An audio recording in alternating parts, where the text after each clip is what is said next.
नमस्कार दोस्तों, आप सभी का हमारे चैनल में दोस्तों एक बार फिर से स्वागत है। दोस्तों आज की इस वीडियो में हम बात करने वाले हैं कि एसएससी जीडी में जनरल ड्यूटी जो कांस्टेबल की वैकेंसीज आया है, जिसमें अगर देखेंगे तो 75,000 से अधिक पदों की वैकेंसीज है।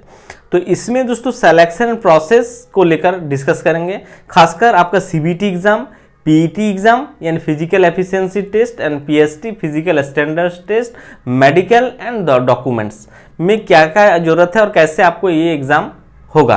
तो ये सारे प्रोसेस के बारे में इस वीडियो में डिस्कस करेंगे।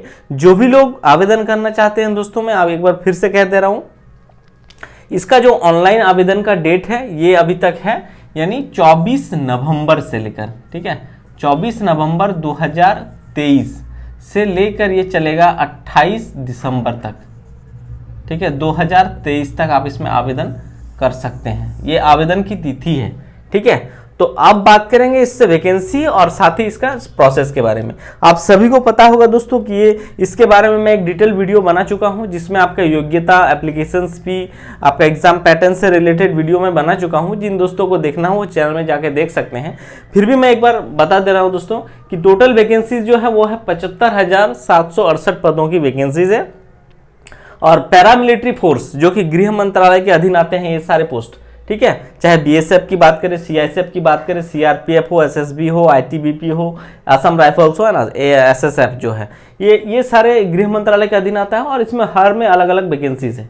सबसे ज़्यादा वैकेंसीज जो है दोस्तों वो बीएसएफ में है, ठीक है, 27,875 पदों की वैकेंसी बीएसएफ में है। सीआईएसएफ में भी देख सकते हैं 8,500 वैकेंसीज है। सीआरपीएफ में 25,427 पदों की वैकेंसीज। एसएसबी में देखेंगे तो 5,278 पदों की वैकेंसीज है। आईटीबीपी में 3,006 पदों की वैकेंसीज है। असम राइफल्स में भी 4,776 पदों की वैकेंसीज।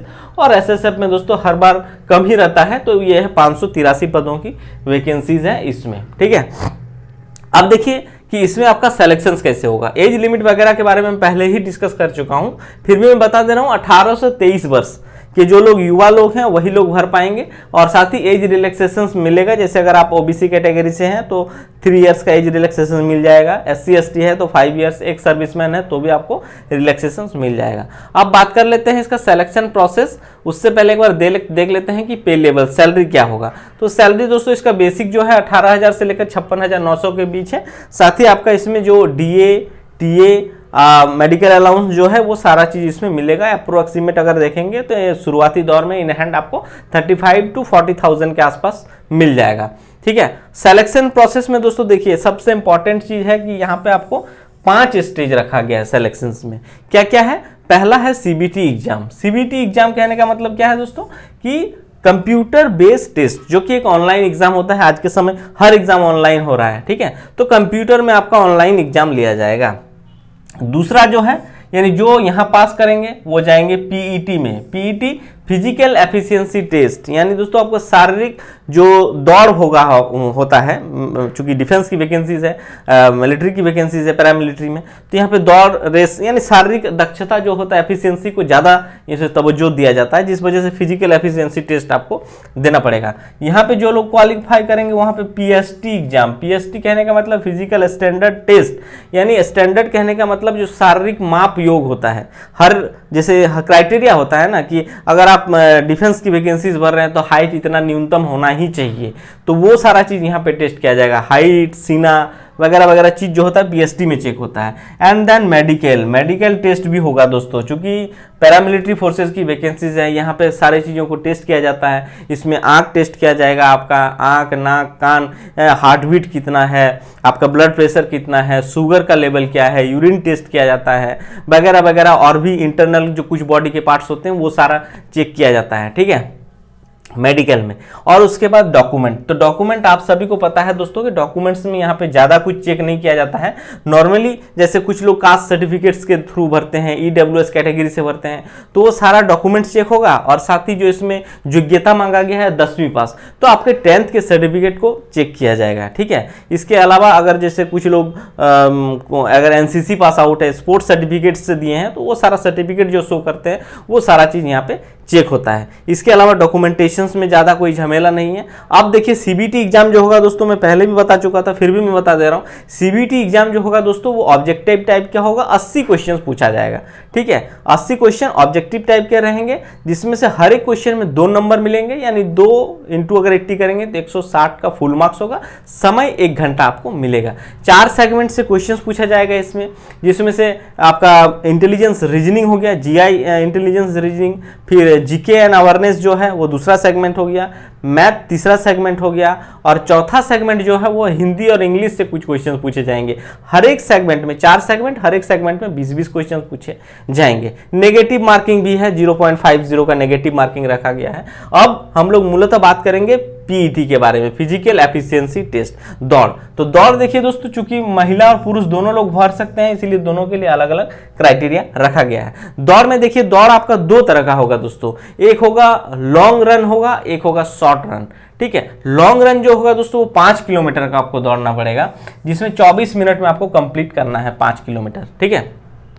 और दूसरा जो होगा पुरुषों के लिए 1.6 किलोमीटर है, 6.5 मिनट में आपको कंप्लीट करना पड़ेगा।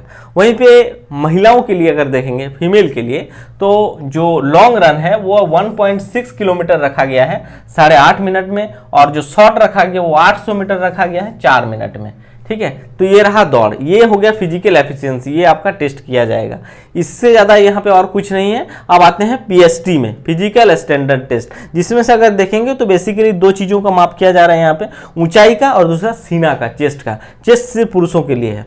ऊंचाई में बात करें दोस्तों तो देखिए, ऊंचाई जो है वो है मेल कैंडिडेट के लिए 170 सेंटीमीटर, और फीमेल में देखेंगे तो 157 सेंटीमीटर रखा गया है। बट अगर आप कैटेगरी से आते हैं, जैसे एसटी हो गया, इसके अलावा अगर देखेंगे दोस्तों तो नोटिफिकेशंस में और भी कुछ दिया है। जैसे नॉर्थ ईस्ट रीजन्स में जो आपका पहाड़ी क्षेत्र है, वहाँ पे लोगों के लिए, जो लोग हैं वहाँ से बिलोंग करते हैं, उन लोगों के लिए हाइट का एक अलग प्रावधान मेंशन किया हुआ है, ठीक है। एसटी में अगर देखेंगे तो 162.5 दिया है पुरुषों में, और महिलाओं में देखेंगे तो 150 दिया गया है। इसके अलावा आप आते हैं सीना में, तो सीना जो है दोस्तों बिना फुलाए पुरुषों के लिए 80 सेंटीमीटर होना चाहिए, और एक्सपेंशन फुलाने के बाद जो है वो 5 सेंटीमीटर ग्रोथ होना ही चाहिए, यानी 85 तो होना चाहिए एक्सपेंशन के साथ। ज़्यादा होगा तो भी कोई दिक्कत नहीं है, बट उससे कम होगा तो फिर आप फाइनली छांट दिए जाएंगे। एसटी वालों के लिए दिया है कि न्यूनतम बिना फुलाए 76 और एक्सपेंशन में 5 सेंटीमीटर का ग्रोथ आपका आना चाहिए, तभी होगा, वरना आप फिर फाइनली छट जाएंगे। तो ये रहा दोस्तों इसका। अब आते हैं मेडिकल एग्जाम। देखिए दोस्तों, मेडिकल जो एग्जाम होगा, मेडिकल में मैंने पहले ही बताया कि मेडिकल जो होता है दोस्तों, पैरामिलिट्री फोर्सेज में कई सारी चीज़ों का टेस्ट किया जाएगा, जिसमें अगर देखेंगे तो आंखों का टेस्ट किया जाता है, नाक, कान, ये सारा चीज जो होता है, ईएनटी खासकर, ये सारा चीज चेक किया ही जाता है। इसके अलावा आपका ब्लड प्रेशर चेक किया जाएगा, शुगर चेक किया जाएगा, यूरिन टेस्ट किया जाएगा, है हाइड्रोसिल टेस्ट होता है, ठीक है। और इसके अलावा इंटरनल बॉडी के हमारे कुछ ऐसे पार्ट हैं, हार्ट बीट वगैरह, ये सारा चीज़ों का चेक किया जाता है बहुत ही अच्छे तरीके से, ठीक है। और इसी में कुछ लोग टेम्पररी भी छट देते हैं, कुछ लोग फाइनली छट जाते हैं। तो मेडिकल हो गया। और डॉक्यूमेंट्स में मैंने पहले ही बताया कि आपका चूंकि एग्जाम हो रहा है 10th बेसिस पे, 10th स्टैंडर्ड पे, 10वीं पास के आधार पर, तो आपका 10वीं का सर्टिफिकेट, और साथ ही बहुत लोग जो है कास्ट सर्टिफिकेट वगैरह डालते हैं, वो आपका टेस्ट किया जाएगा। कुछ लोग स्पोर्ट्स कोटा से भी आते हैं, जैसे एनसीसी सर्टिफिकेट अगर किसी के पास है तो वो सर्टिफिकेट वगैरह आपका चेक किया जाएगा। यानी फाइनली अगर देखेंगे ये सारा चीज़ ओके है, तो फाइनली इसके आधार पर, वैकेंसीज के आधार पर फाइनल मेरिट निकलेगा, और उसमें जो लोग मेरिट में आएंगे वो फाइनली सेलेक्ट हो जाएंगे। और ये एक बढ़िया अपॉर्चुनिटीज़ है। अगर देखा जाए 24 फरवरी 2024 को आपका, अगर नहीं माफ करिएगा, फरवरी 2024 को आपका सीबीटी एग्जाम भी लिया जा रहा है, ठीक है। यानी अगर देखेंगे तो सीबीटी एग्जाम के 1.5 से 2 महीना के बीच, यानी अगर फरवरी में एग्जाम होता है तो मार्च एंड या अप्रैल फर्स्ट वीक में आपका फिजिकल एफिशिएंसी टेस्ट यानी दौड़ भी आयोजन कर लिया जाएगा। यानी अगर देखेंगे तो विद इन 6 to 8 मंथ, मान के चलिए 6 to 8 मंथ के अंदर आपको एक अच्छी नौकरी मिल सकती है पैरामिलिट्री फोर्सेज में। और आप सभी को पता है दोस्तों कि हमारे भारत देश में पैरामिलिट्री फोर्सेज में जो लोग होते हैं, इन लोगों को अलग रिस्पेक्ट भी मिलता है, और बहुत सम्मान की नौकरी है, देश की सेवा करने का मौका मिलेगा आप सभी को। तो ये रहा दोस्तों एसएससी जीडी कांस्टेबल में वैकेंसीज जो है। और अगर देखा जाए तो 2023 की सबसे बड़ी वैकेंसीज है, 75,768 पदों की वैकेंसीज है। इससे रिलेटेड जो भी आगे होगा, खासकर मैं बात करूंगा इसका जो पिछला कटअप रहा है, ठीक है, पिछला बार भी देखेंगे तो 60,000 65,000 आसपास वैकेंसीज था, तो उसमें जो कटअप गया था, सिलेक्शंस कैसे होगा, और साथ ही इसमें अगर देखेंगे तो तैयारी के लिए आपके लिए बेस्ट जो बुक होगा दोस्तों, वो कौन सा बुक पढ़ें और कैसे क्या करें, इन चीजों के बारे में अपडेट रहना चाहते हैं तो चैनल को जरूर सब्सक्राइब, लाइक, शेयर जरूर करिएगा। Thank you.